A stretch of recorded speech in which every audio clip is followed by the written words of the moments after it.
Le livre L'amour et les forêts raconte l'histoire d'une femme qui se retrouve face à son destin tragique.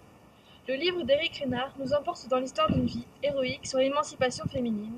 Cette femme est une héroïne car malgré tout ce qu'elle vit, son mari qui la soumet, elle continue de garder le fil de sa vie. Ce livre montre des faits réels existant encore à propos de la maltraitance des femmes. L'auteur veut montrer la gravité des actes et veut attirer notre attention. Elle sentait qu'elle régressait de jour en jour dans une délicieuse irresponsabilité.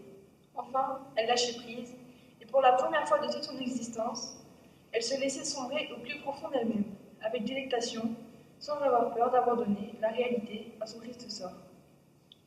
Cette femme a un poids tellement lourd sur les épaules qu'elle finit par avoir vraiment besoin de lâcher prise. Partez, ne restez pas, faites-le pour vous, mais aussi pour votre mari, afin qu'il puisse se faire soigner, guérir, refaire sa vie dignement.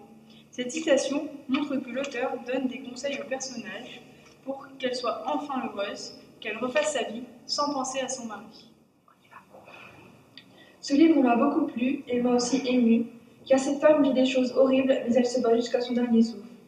Pendant ce livre, elle échange des emails avec l'auteur, mais grâce à une boîte mail qu'elle n'utilise qu'au travail, pour pas que son mari soit au courant.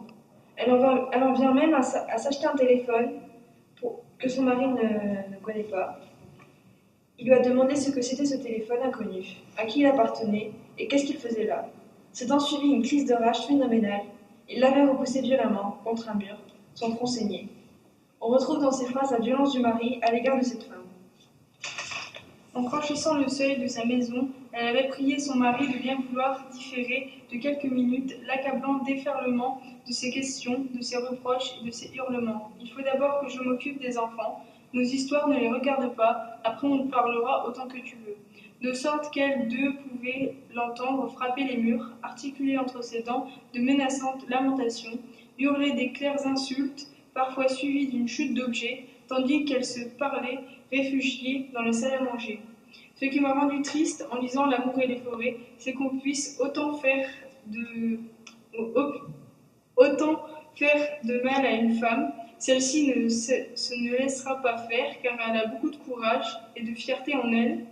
Son comportement est admirable et digne d'une héroïne, jusqu'au moment où elle ira tromper son mari, ça l'amènera à sa perte, ce qui est dommage pour son début héroïque.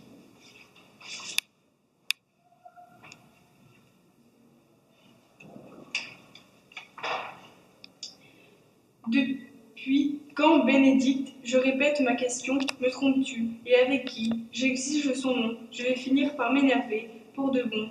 Ceci montre que cette femme a voulu finir sa vie dans de bonnes conditions, donc elle ne trompe pas son mari pour être enfin heureuse.